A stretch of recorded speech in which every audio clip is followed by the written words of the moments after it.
So hello, welcome to another Tips of Cliff video. This video is going to be comprised of 3 parts. Hopefully I will remember to put timestamps in the description, but I am far too lazy to learn how to use a video editor, so that's about as good as you're going to get. The 3 parts will be, the first I'll give some thoughts on mentality in CS and how to view the game. The second part will be answering some questions that I was given by Alex about peeking, the terminology, what it means, what it looks like in game. And then finally, I'm going to show you some grenades on Dust 2 that should massively help you win matchmaking on Premier Games. Basic grenades for beginners, but grenades that are essential to know. So let's get started. Starting with mentality. Now obviously tackling this carries the risk that it's going to make me look like a pretentious twat, but you know, I've learned some things over my experience playing CS that might prove helpful, and I want to address specifically one case, which is Alex earlier in the week saying that he thought that he performed trash, and then he said, I think that he felt that it might be because of overexposure. I guess to mean that he's been playing too much, that he thinks that might be, I don't know, damaging his consistency. I'm not entirely sure. I'm going to go over why that's kind of bullshit too, by the way. But to start off with, mentality in CS. So Alex, I'll address this to you specifically. You're not bad at CS, you're just new. And CS is a game, like an esport title, which people are spending thousands upon thousands of hours to get as good as they possibly can get in.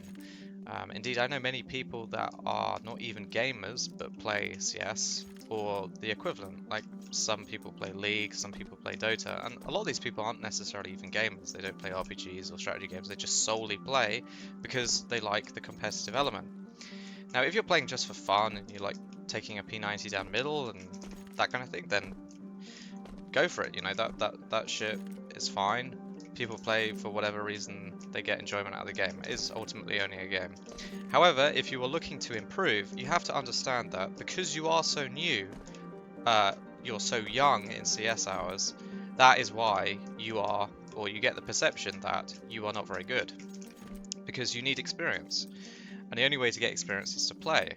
Now there is kind of like, I think, bad advice floating around, which is just play a lot, because I think that will make you better than most people who have lower hours than you, but it won't actually make you a good player, and it won't allow you to beat players of similar hours.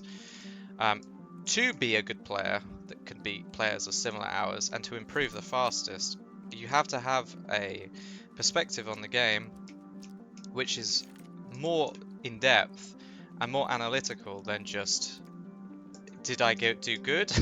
Did I have high stat number? If I have 20 kill, me good. If me have 5 kill, me bad. Statistics can be a good indicator of how well you're doing, but they can also be quite misleading, which is why I try to stress that people don't obsess over them and don't value themselves purely on statistics. And to do that, what to do instead of that rather is to, when you play the game, think about your role, your position, and your success in that role and that position. So if, for example, if you're on CT side and you're playing long and you're trying to practice being a good long player, you should evaluate yourself on how effective you are at this position, the fights that you're running into, your consistency at winning those fights, your grenade usage on this position, and whether the opponent is ever able to take long from you. Now, if they are able to take long from you, you don't need to, you know, shit on yourself and be your own worst enemy. You can instead say, okay, well, I failed on long. The opponent was able to exploit me on long. Why? Okay, well, I'll go look at the demo, and then I guarantee the answer will be in that demo. And if you're not able to find it, then you can look for more experienced people on YouTube or whatever, or you can ask me or whatever it is you want to do. But the answer will be in that demo, and you will find out why you were bad at that specific match and why you were bad at that specific position. And then, knowing why you were bad, you can fix it, and then you'll be good at long. And you have to do that for every position in the map and every map. So as you might imagine, it takes quite a long time before you get semi-competent in playing any position on CT side. Then on T side, it's the same thing, but just slightly different, I suppose. For example, on T side, if I'm practicing going first, entry fragging, then I know that I'm going to have a harder time of it. But am I able to take initial entry fights? If I'm not, if I'm losing every single fight I take, why? Is it because my aim's not very good? In which case, what aspect of my aim is not very good? Is my crosshair placement not very good? Is my spray control not very good? Is my pre-fire not very good? Is my peeking not very good? Is my movement not very good? Etc, etc, etc. You see my point. Instead of just playing a game where you have a bad stat line and just thinking, oh, I'm shit, and being hard on yourself, instead try to work out what in the game you're actually bad at, break it down in your head, and then you can practice that specific thing, and then you will see improvement. The other thing I would also say is to not compare yourself to other people, because you don't understand the context, or rather, not understand, you don't know the context of those other people. You don't know how many hours in the game they have. They might have a ton more hours than you. You don't know the experience level of those players. You don't know if for example, they have a very high stat score game, but maybe they're just running into a lot of eco rushes, etc, etc, etc. Just focus on yourself, compare yourself to yourself. If you're playing a Dust 2 game, say, am I better on Dust 2 than I was the last time I played it 10 games ago? Am I better when I played it 20 games ago, etc, etc. And because you're new, you will see that you improve very quickly. It will only be quite a while in before you start feeling like you're plateauing, and then it comes down to like details, I suppose.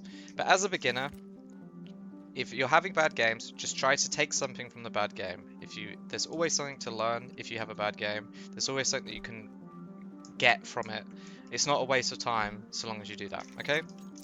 So that's my thought on that. Don't be so hard on yourself. Everyone was bad at fucking 30 hours. Even if you have the potential of, like, let's say there's like a CS midichlorian count and someone took your blood and they were like, oh my god, it's over Master Yoda. You would still not feel like you're very good at the game if you had 30 hours. It takes time, it takes patience, and it takes a lot of hard work if you're actively trying to get good at the game. Anyway, on to your questions, which I will now attempt to answer for you. So, Alex says, I've seen a lot of people peeking in CS, and sometimes in solo queue get told to peek him, which I don't always feel great about doing, and have seen some gameplay stuff about jiggle peeking, hard peeking, and swinging. So, what is peeking? Peeking is just taking an angle. That's all it means. So, for example, if I was a CT, excuse me, and I was going to peek long, then I would come to this position and peek. So I'm peeking the angle. Peeking means exposing myself and taking the fight, so to speak. In terms of you getting told to peek him, well, firstly, that comes with the problem. The problem is that when you're playing pugs, specifically in solo queue, but even in team-based pugs, you shouldn't allow yourself to be microed.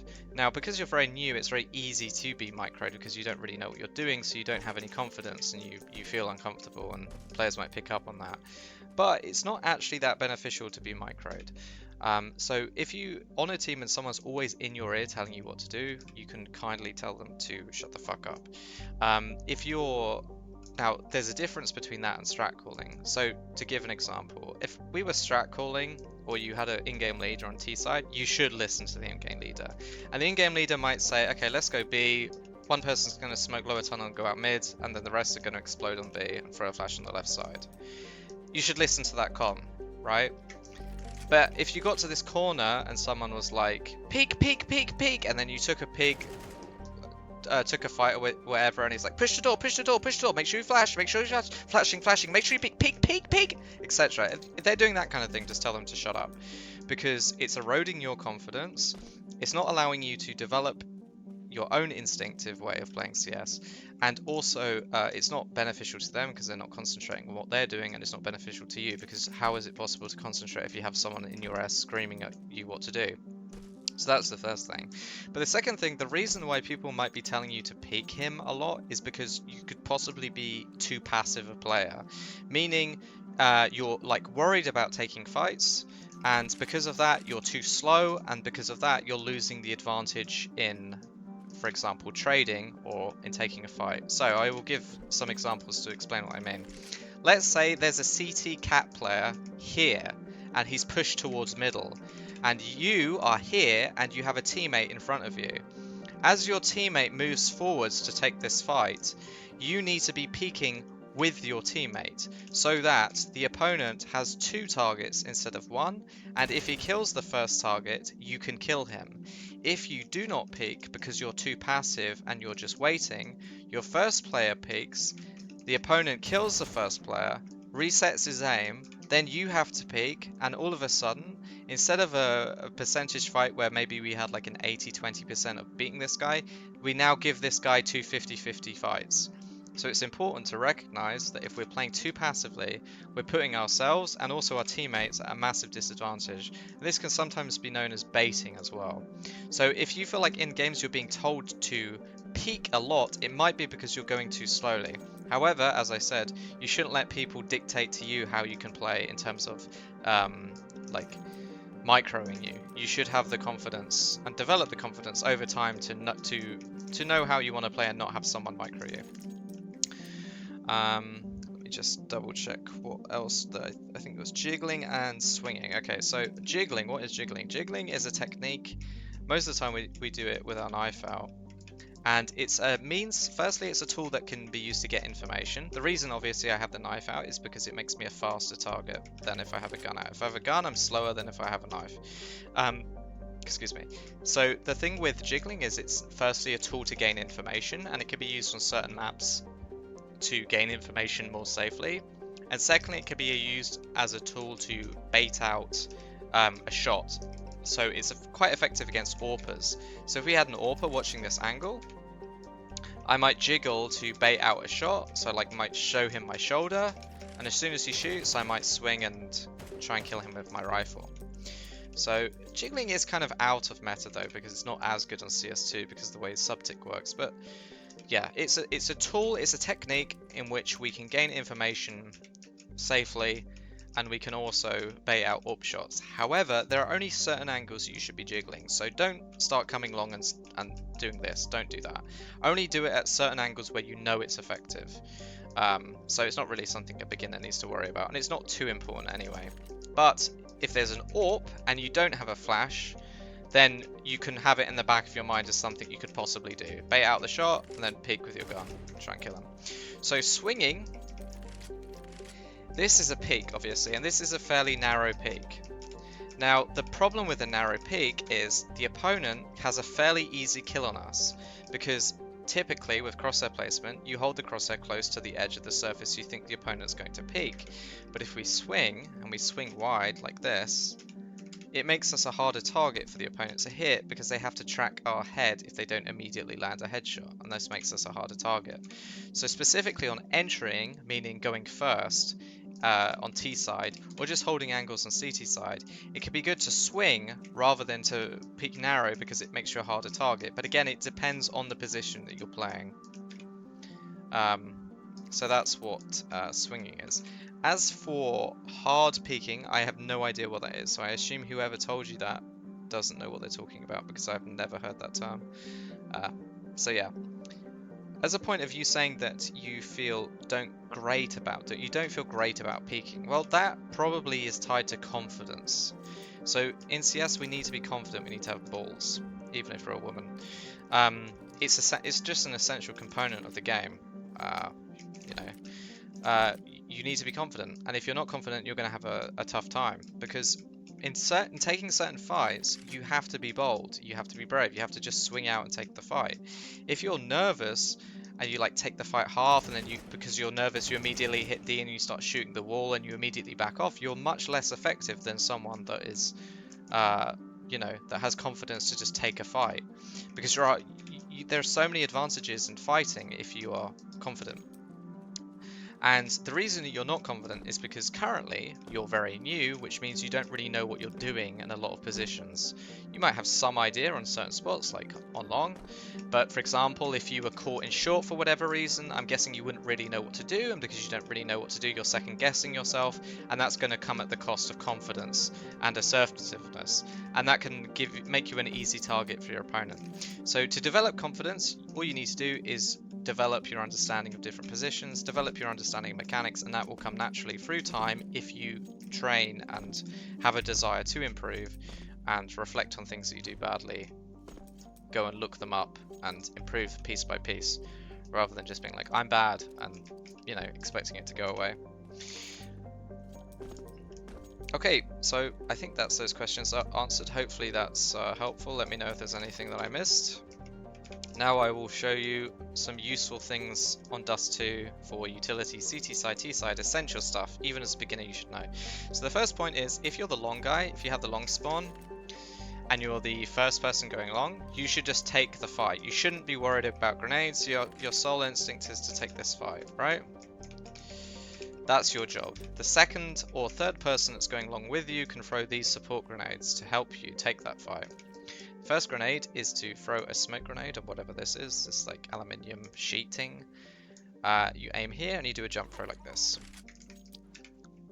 Now it's worth knowing that the timing of this grenade is that when you get to here, you could take a fight here before the smoke pops. So don't take this peek thinking that this will be smoked. There could be an opponent here that you will have to fight.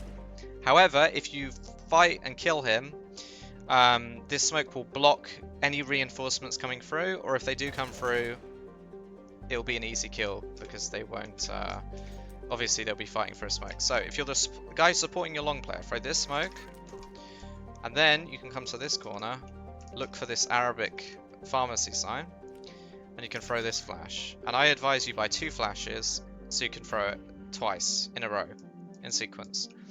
Now obviously this blinds us here, but that doesn't matter because we're not taking a fight. The person taking a fight is long. And as we throw this flash, it doesn't blind our long player, as you can see. It does, however, blind anyone that's coming out of long. Okay, so very easy, starter, beginner, utility set. This smoke, come here, throw these flashes. And then your long player can peek and hopefully win a fight. As the long player, once you've taken this fight, I advise you try and get to pit. And the guy that threw the support grenades can come to this corner, hold long for a bit. If nothing is happening long, he can go back to site and help short or mid or whatever is needed. Whereas you can stay long and maintain long control. And because you didn't use your smoke, your support guy did, you can re-smoke long if you want, or you can just hold and wait. Keeping long control into the round is very effective because it means that our site players only have to worry about short. If we lose long control because we push too aggressively, all of a sudden this opens up the A site for an attack. So having a good long take at the start of the round and getting into a good late round position to maintain control of this part of the map is very good. I like to take long as a free personally. But you might not have that luxury on solo queue. If you are solo and no one's coming long and no one's throwing grenades for you, I recommend you don't go long. I recommend you play, like, if you have an AWP, you could play car, or you could just double up and short. You could just give the T's long and play a retake or something like that. But just as a final tip, you can throw a flash like this if you're alone, if you're coming long late rounds, and this is like a better flash than what we saw in the demo review, if you watch that. Okay, so the other position on A is obviously short. Now you can play short passively like this, or you can go up the boxes. Someone can go up the boxes early round and play like an aggressive angle short. There's not like a set smoke for short, but the player site can just throw a smoke like that. Yeah, that's good. Yeah, so there's no like line up. It's very easy to smoke short, and you can throw your HE on Molotov or whatever you want to do. As a tip for the B rotator, the guy that's crossing, if you feel like you or your B site player are getting tagged quite frequently when you're crossing towards B, for whatever reason, for example, if there's a T here, he can drop suicide and just immediately take this fight. If you feel like you keep getting hit, your teammate keeps getting hit, consider the investment of just using a smoke to cross, so that you can cross safely. However, it should only be the B rotator that's throwing the smoke. The B anchor wants to keep his smoke for tunnel. For the B anchor, you want your smoke to be fairly deep. You do not want a shallow smoke like this, because if you throw a shallow smoke, the opponent can get out either side. And if they're in the smoke, they can even get on top of here, and this can be very problematic, obviously, because your crosshair would be here, and all of a sudden they're out of the smoke. So make sure your smoke is deep. What else can I show you? I'll show you some very basic T-side stuff. So on T-side, there's what I would consider, this is the most essential grenade. So if you're going to get anything from this video, make sure you get this. And this smoke is called the Xbox smoke, and I'll show you two ways to throw it. The first is to find this stain, get into this corner, and do a jump throw like this. Now this is an essential smoke because it blocks off any CT that's playing around mid, possibly with an AWP, and denies their ability to take information as to what the Ts are doing. So this is incredibly important smoke. And it unlocks short, which allows us Ts to split from long and short when attacking the A side. Another way to throw this smoke is to come to this side of the wall, aim at this like square. If we imagine there being a horizontal line and a vertical line dividing this square into 4 smaller squares, and we aim in the middle of the bottom left square and do a jump throw, we'll have the exact same smoke. So whatever way you want to throw this smoke is fine, but it's a very important smoke to know, and someone has to know it. For taking long as a T, the first player, similar to CT side, the first player, the player with the best spawn, so the person that spawns closest to long, wants to go long and just be concentrating on taking this fight, okay, with good timing. That's all he needs to be worried about. His second, third, fourth and fifth players can worry about using grenades to support. Now with your second, you want to be close to your first, because if your first player dies, so if he comes out here, takes this fight and then dies, the second guy needs to be close enough to trade effectively to maximize the advantage of our numbers. So the second guy shouldn't be sat here throwing a grenade when the first guy's peeking. He should be with the first guy. But a flash you can do as the second guy on the run. So if you imagine my teammate is just ahead of me and I'm running out with him, is to throw something like that. And this will pop in the sky here. And it's a fairly decent flash. There is a better one that I'm going to show you. A set flash, but it's a flash. This is a flash that you can use when you're coming out with your front guy if you're second in line. Yeah. Don't think it will flash if you're exactly at the corner. It will only flash partially. So an even better flash you can really help your long players out with, but you have to bear in mind your positioning because you don't want to be throwing this flash if you're first or second. You want to be throwing it if you're third, fourth and fifth in line coming out long. As you get to this corner, you aim at the bottom of the palm tree and you do a jump throw like this. Oh, there you go. This is an extremely powerful flash. As you can see, it will blind anyone on long. So that's some flashes to help you take long. Once you have long, you need what we would call a CT smoke. A CT smoke blocks this area, so it prevents players in CT or middle or short from killing you as you cross towards long. This is another beginner essential smoke. Now you can throw it from a safe location like this. If you look at these 3 stains and the left side of the middle stain and do a jump throw like that, this is a safe way to throw it. However, the disadvantage with the safe way of throwing it is obviously we have to go all the way over here and we can't stay with our team. So a more efficient way to throw it, but I guess slightly more tricky, is to throw it on the run. To throw it on the run, we want to see this tooth sign, find this antenna, and do that. Do a jump, do a running throw. So just like that. You can see me jiggling here to take info if there's an AWP on site. Then the smoke has landed, then we can cross towards site. So very important smoke that you need to know for pugging Dust 2. What else can I show you? I guess some stuff in B. There is quite a more complex one. Is this going to work? Yeah. So there's this smoke, but this one is maybe a bit more advanced, so I'll show you an easier one that you can do. An easier one is to come to this padlock. So the benefit of that obviously is you could do it while rushing, but this one also works fine. If you go to this padlock and then aim at the bottom, so if this is like a square thing, I don't know what shape this would be. Rectangle, I guess. You can just copy it on the screen. But you throw this smoke here, this corner here, and this will throw a smoke for B. Also a good flash you can do is you can just bounce a flash off this wall and you can peek with it. And the flash will blind anyone, car, coming through the door, and also if they're peeking big box, but they might dodge it. And back plat too, maybe? Maybe not back flat, but it's a good flash. It's 2 nades you can do. Another thing is mid to B. So if you want to attack mid to B from coming up mid and also through tunnels, you can throw this smoke here. Which one is the better one? I think it's this one is the better one. So there's 2 dots on the wall. They both work, but I think the one at the top lands deeper. You could then throw this flash. Check this cubby. And then come out like that. And this will obviously smoke the C2 player, so you can attack B from the door, window, and tunnel at the same time. So that's some beginner utility. Oh, also, as another point, you can, if you didn't know, you can jump onto Xbox here, which is a lot faster. So if you're ever rotating lower or middle and you're trying to get up short, do not make the mistake of rotating all the way around here and wasting tons of seconds of precious time.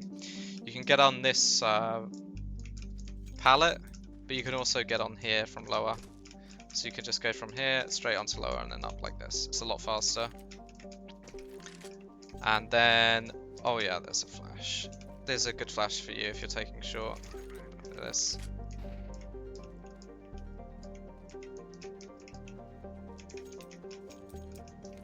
So yeah, that's Dust 2.